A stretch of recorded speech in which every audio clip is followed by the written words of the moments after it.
Bonjour. Cette semaine, nous allons étudier les modes de représentation des grandeurs que nous allons rencontrer dans notre cours. La plupart d'entre vous est déjà familiarisé avec la notion de vecteur et sa représentation graphique.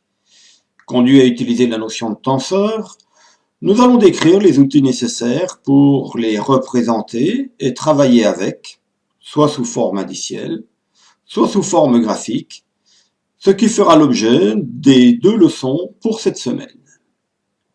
Sans plus tarder, commençons par cette première leçon qui va nous permettre d'appréhender le mode de description de nos entités. Nous commencerons par définir les variables utilisées pour faire une description de l'état mécanique. Les problèmes que nous aurons à traiter seront relativement complexes et en conséquence, il y a de fortes chances que nous ne puissions obtenir une réponse mathématique satisfaisante. Afin d'aboutir dans nos calculs, nous serons obligés de faire des hypothèses qui auront pour objet essentiel de simplifier les modèles mathématiques à traiter. Ces hypothèses, nous les formulerons progressivement au cours de l'enseignement. Notre première hypothèse sera de dire que le domaine que nous étudions est un milieu continu, en évolution continue au cours du temps. Un domaine sera dit continu si toutes les fonctions qui le caractérisent sont des fonctions spatiales continues, c'est-à-dire si elles sont indéfiniment dérivables dans l'espace. Ainsi, par exemple, la masse volumique, la température, la pression au sein d'un fluide, la vitesse des points d'un solide doivent être des fonctions ne présentant pas de discontinuité. Contrairement à ce que l'on pourrait croire, il n'est pas toujours évident de respecter cette notion de continuité. On peut avoir une discontinuité évidente lorsque l'on considère un domaine constitué d'eau et d'huile. Manifestement, au niveau de la surface de séparation des deux liquides, la masse volumique présente une discontinuité. Ceci étant, on pourra utiliser la mécanique des milieux continus pour traiter un problème de mélange eau-huile. Il suffit de traiter séparément l'eau, considérée comme continue, et l'huile, fluide aussi continu, puis de rassembler les morceaux et d'écrire correctement les équations qui régissent l'interface entre les deux liquides. C'est bien entendu plus simple à faire lorsque les deux liquides sont miscibles et qu'ils forment ensemble un milieu continu. Mais bien que le vin soit miscible dans l'eau, le mélange obtenu, s'il donne une impression de continuité, ne l'est plus dès lors que l'on regarde à l'échelle de l'atome. Bien entendu, à cette échelle, aucun domaine n'est continu. Mais à une échelle plus humaine, on a une impression de continuité. En admettant que le mélange eau-vin est continu, on fait donc une hypothèse simplificatrice qui permettra de travailler avec des fonctions dérivables et donc qui facilitera la résolution de notre problème. Plus l'hypothèse sera grossière et plus il faut s'attendre à des écarts entre nos résultats de calcul et la réalité. En considérant que le béton armé est continu, on peut s'attendre à des résultats un peu faussés. Mais ils seront proportionnellement beaucoup moins faux pour le calcul des piliers du viaduc de Millau que pour le calcul d'un plancher d'un appartement. On conçoit assez facilement que sur de grandes structures, le béton armé est plus continu que sur des petites. Toutefois, la continuité spatiale n'est pas suffisante.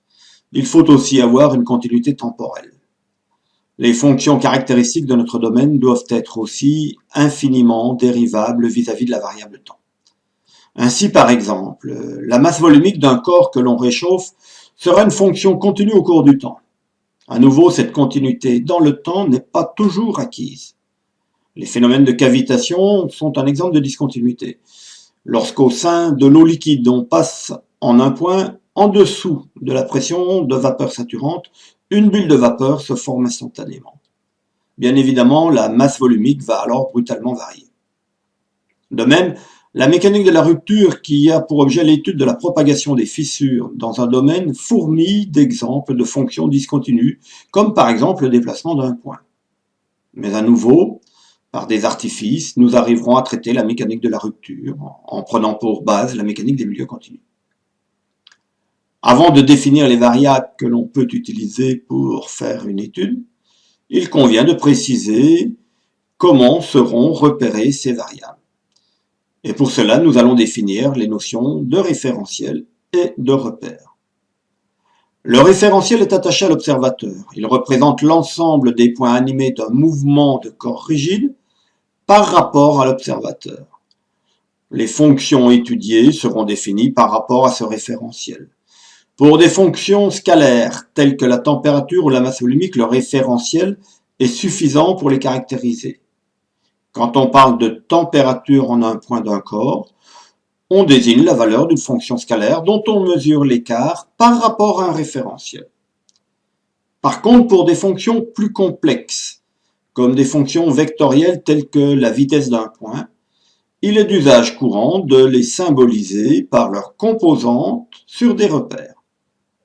Pour des besoins de simplification de visualisation, mais pas nécessairement d'écriture, nous associerons donc des repères au référentiel utilisé.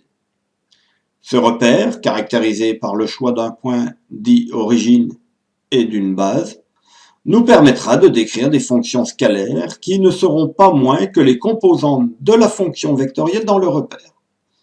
Bien évidemment, il est possible d'associer plusieurs repères à un référentiel. Ainsi, tout en gardant le même point origine, on pourra parler de repère cartésien ou de repère curviligne comme le repère cylindrique. Ce qu'il faut bien comprendre, c'est que ce n'est pas en changeant de repère, donc de composante étudiée, que l'on changera fondamentalement la fonction complexe étudiée. On parle alors de fonction tensorielle. Dans l'exemple de l'écrasement d'un lopin entre les deux plateaux d'une presse, on peut définir deux référentiels différents. L'un est associé au plateau supérieur, l'autre au plateau inférieur.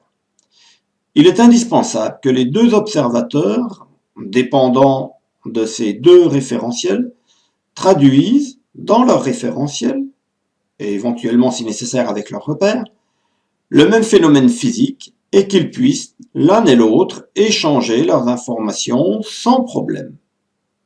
C'est la propriété d'objectivité du phénomène. L'état final du lopin doit objectivement être le même pour l'observateur lié au plateau supérieur que pour l'observateur lié au plateau inférieur. Le choix d'un référentiel, et éventuellement d'un repère, étant fait, on peut maintenant envisager de décrire l'évolution de nos variables d'étude. En ce qui nous concerne, nous utiliserons l'école lagrangienne pour le choix des variables d'étude. Mais avant, donnons quelques informations sur la notation indicielle que nous allons utiliser. Considérons donc un repère associé à un point origine noté O et une base. Les vecteurs de la base seront notés E1, E2 et E3 avec des indices, et non pas X, Y et Z comme cela est souvent utilisé. Le positionnement d'un point M quelconque de l'espace est donné par le vecteur OM, défini dans notre référentiel. Pour avoir une représentation de ce vecteur, on utilisera les composantes scalaires x1, x2 et x3, obtenues par projection du vecteur position sur les vecteurs de base. On pourra donc écrire OM égale x1, E1, plus x2, E2, plus x3, E3. Cette notation étant un peu longue à écrire, en général, on préfère une notation plus abrégée avec le signe de sommation. OM égale somme pour i variant de 1 à 3 de xi EI. L'indice i prend alors trois valeurs, ce qui nous donne les trois termes de notre vecteur. Mais comme nous travaillons presque systématiquement dans un espace vectoriel de dimension 3, une simplification nouvelle dans l'écriture peut être apportée en enlevant le signe de sommation. OM égale xi. L'expression devient alors très concentrée. Cette écriture ne traduit plus que le strict nécessaire. On obtient alors la convention de notation dite d'Einstein. La convention d'Einstein utilise largement la notation indicielle. La règle est relativement simple. Si, dans un monôme, un indice est doublé, alors il y a sommation automatique pour cet indice sur toutes les valeurs que peut prendre cet indice. Dans nos applications, comme nous resterons majoritairement dans un espace vectoriel à 3 dimensions, cela implique que l'indice doublé peut prendre les valeurs 1, 2 et 3. Un tel indice est dit indice muet. Il peut être remplacé par n'importe quelle autre lettre, cela ne change rien au résultat. Un indice qui n'est pas répété dans le mono, mais dit indice réel, ou encore par opposition indice parlant. Un indice réel doit se trouver à l'identique de part et d'autre d'une égalité. Il est nécessairement unique. Dans la convention d'Einstein, on ne peut trouver que des indices doublés, donc muets, ou des indices uniques, donc réels. On ne peut pas trouver, par exemple, des indices trouplés ou quadruplés. Dans les exemples donnés, on trouve en deuxième ligne le produit scalaire de deux vecteurs. La dernière expression représente l'une des formes simples de la loi de Hooke. Les connaisseurs apprécieront. Nous allons traiter quelques petits exemples afin de nous familiariser un peu avec cette notation qui sera régulièrement employée dans notre cours. Reprenons tout d'abord la formule précédemment donnée pour le produit scalaire de deux vecteurs quelconques. On voit que le résultat dépend du produit scalaire des vecteurs qui constituent notre base. Dans le cas général, cette base sera orthonormée. Le produit scalaire de deux vecteurs unitaires vaut 0 si les deux vecteurs sont orthogonaux et 1 si les deux vecteurs sont confondus. On utilise alors le symbole de Kronecker pour traduire ce résultat. Dans ce symbole, si les deux indices qui le composent sont différents, il vaut 0. Et si les deux indices sont identiques, il vaut 1.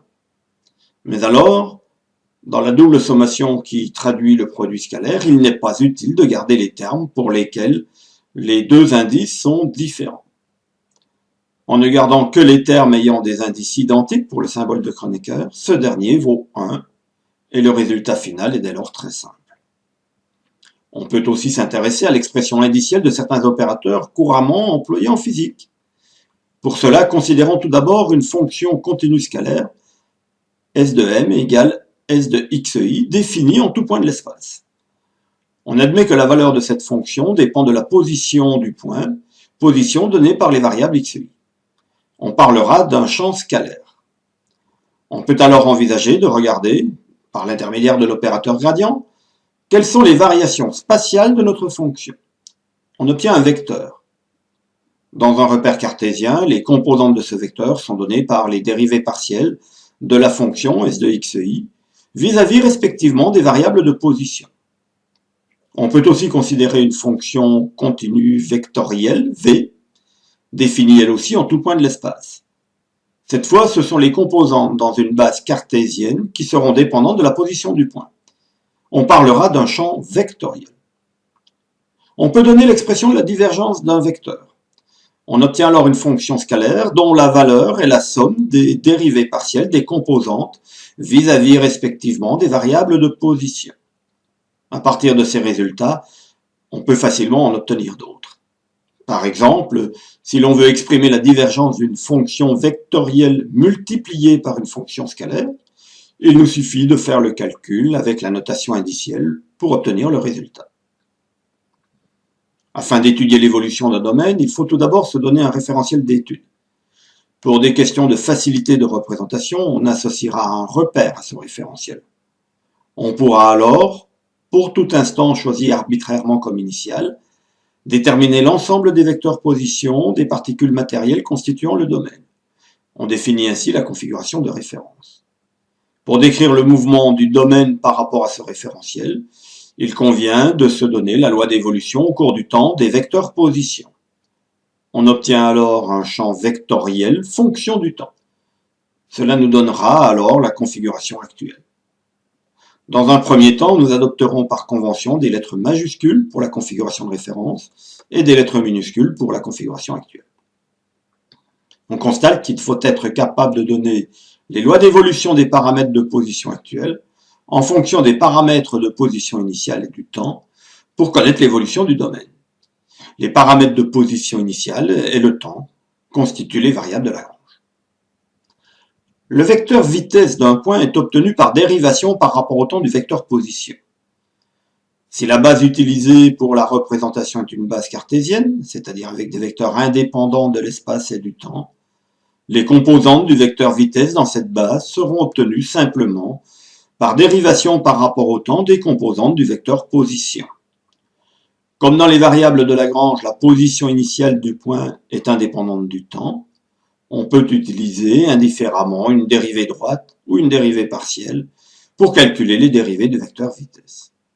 Pour le vecteur accélération, les calculs sont tout aussi simples à partir de l'instant où l'on sait qu'il suffit de dériver par rapport au temps le vecteur vitesse. On peut aussi dériver 2 fois le vecteur position. Mais l'on peut aussi utiliser le vecteur déplacement pour exprimer les quantités précédentes. Le déplacement d'un point représente la différence entre le vecteur position dans la configuration actuelle et le vecteur position dans la configuration de référence. Sachant que le vecteur position dans la configuration de référence est indépendante du temps t, on peut alors facilement démontrer que le vecteur vitesse est obtenu par simple dérivation du vecteur déplacement. Pour le vecteur accélération, il faudra dériver 2 fois. En conclusion de cette leçon, nous retiendrons qu'il est utile de définir notre référentiel pour pouvoir communiquer tous nos résultats. Nous avons aussi vu que la notation indicielle peut permettre de simplifier les démonstrations. Enfin, nous sommes entrés en contact avec la description lagrangienne.